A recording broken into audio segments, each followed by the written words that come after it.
जी video देखे, अच्छी बात है। मैं उससे कहना चाहता हूँ, मैं आपसे प्यार करता हूँ पत्नी जी। क्या नाम है उसका?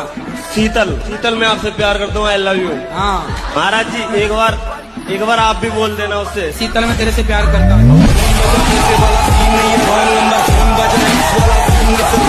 राधे राधे गुरुजी। जी आपके दर्शन करके बहुत खुशी हुई, क्योंकि आज हम जाने वाले थे अपने घर पर और लगा नहीं था कि आपके दर्शन हो पाएंगे, पर बहुत खुशी हुई। तो मेरे एक प्रश्न है गुरुजी कि अगर भगवान कहते हैं कि अधर्म करने वालों का नाश करो, फिर उन्होंने, वो तो सृष्टि के रचयिता है, उन्होंने तो सृष्टि को बनाया है, तो फिर उन्होंने सृष्टि बनाते वक्त ही अधर्म करने वालों को क्यों नहीं हटाया? अच्छा ये बताओ, जैसे जज साहब किसी को फांसी देते हैं, क्या जज साहब की उस व्यक्ति से कोई पर्सनल दुश्मनी थी? नहीं।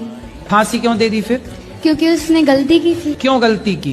क्यों गलती की? हाँ, अब क्यों गलती की? गलती करी उसने। हाँ, ऐसे ही दुर्योधन ने गलती की, उसे गलती करने के लिए ही भेजा था भगवान ने कि जा तू गलती करना। और गुरुजी मैं ये जानना चाहता हूँ, राम जी और रावण में युद्ध क्यों हुआ था? आपकी पत्नी को कोई चुरा के ले जाए तो आप उसकी आरती उतारोगे? तो गुरुजी उसे स्त्री की बात भी तो नहीं माननी थी, उसने अपनी बहन की बात क्यों मानी? उसे पहले सोचना चाहिए था। हाँ, अब देख, ये तो रावण कभी मिले आपको तो बात करना कि क्यों भाई तुम क्यों स्त्री की बात में आ गए? तो मेरी तो बात होती नहीं रावण से। अच्छा। और आपकी बात हो तो जरूर बोलना, बात ठीक कह रहे हो। अच्छा हाँ इससे साबित ये होता है जहाँ दो पुरुष होते हैं ना, वहाँ पे एक स्त्री होती है तो दोनों पुरुष में लड़ाई जरूर होनी है, पक्का होनी है। तुम कोई स्त्री के चक्कर में तो नहीं फंस गए? नहीं ऐसी बहकी बहकी बातें कर रहे हो। अच्छा। शराब पीना सही है? नहीं गलत। तो काहे पीते हो ये बताओ? किसी को कुछ करता नहीं हूँ मैं, आराम से। अरे महाराज, खुद को तो नुकसान पहुंचाते हो। शराब पीने से शरीर खराब होता है कि नहीं? पता नहीं, सही नहीं होता। होता है। लीवर खराब होता है कि हाँ नहीं? हाँ होता है। फिर आपका नुकसान तो है ही ना शारीरिक। तो गुरुजी लीवर तो एक लड़का था, मैं मेरे घर के सामने रहता था, तो वो कुछ नहीं करता था, उसका लीवर तो ऐसे ही खराब हो गया।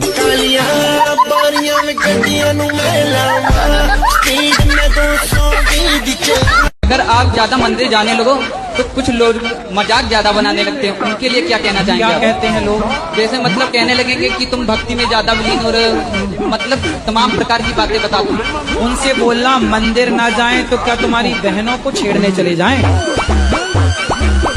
राधे राधे गुरु जी। हाँ, जैसा कि कोई भी चीज पशु से प्राप्त होता है तो वो मांसाहारी होता है, तो गौ माता से भी प्राप्त होने वाला चीज तो दूध है, तो मांसाहारी है या शाकाहारी है? अभी मजा आएगा ना भिड़ो। तुम्हारी माँ का तुमने दूध पिया है कि नहीं? पिया है। तो तुम्हारी माँ का दूध शाकाहारी था कि मांसाहारी? हठा मार दीना गोलिया हो हम जान के, तू बोलेला हो आरा में हमार नाम के। दूध तो तुम्हारी बहन भी देती है, पर तुमने माँ का ही क्यों पिया? दारू बंद तब वो पी हम। कलयुग अच्छा नहीं है। क्या अच्छा नहीं लग रहा है आपको? परेशानी होती है बहुत। क्या परेशानी है आपको? बहुत सारी, करियर में, फैमिली में, पर्सनल लाइफ में। हॉस्पिटल में जब कोई बीमार पड़ता है ना और वेंटिलेटर पे होता है, तो वहाँ एक मशीन होती है, उसमें लाइन यूं चलती है, ऐसी चलती है ना, और लाइन सीधी होगी मतलब मर गए, डेथ, मर गया। जब तक टेढ़ी लाइनें हैं, जब तक उतार चढ़ाव है, तब तक ही जीवन है। सीधा हुआ तो मर जाएगा आदमी। जज्बाती भावे हार जाईदा जितने नहीं हो करके चलाकी किसे ना, जज्बाती भावे हार जाईदा। अगर आप रात को यहीं रुको तो मैं भी रुक जाऊंगी। मैं कमरे में अपने आप को बंद करके और आप ही का देखती रहती हूँ। मेरे पति जैसे सुन लेते हैं ना कि जंगले में से फिर लगी पड़ी है, तो कहेंगे हो वैसे तो बड़ी पुजारन हो रही है, वैसे हमसे पूरे दिन रात ऐसी मारा है हमारी, वैसे प्रेमानंद जी को सुनती है, कभी अनिरुद्धाचार्य जी को सुनती है। बाबा आएंगे यहाँ पे करने के लिए तेरा उद्धार। आप बतला लिया करो तो मुझसे। तो पति बात नहीं करते आपसे? पता नहीं, समझ में नहीं आई आज तक बातें। गुरुजी मैं एक छोटा सा भजन गाना चाहती हूँ। जरा सा गाना, पे सबको बात करनी है। ओके। जल्दी। गुरु में संसार समाया, सॉरी भूल गई। पहले ये बताओ कि जो उत्तर दिया हमने आप समझ पाए? अरे यहाँ बहुत हल्ला कर रहे हैं सब। नहीं, आप हल्ला नहीं हो रहा है, आप सुने नहीं। हाँ, सुन लो। आपको तो पूछना था, सुनना थोड़ी था।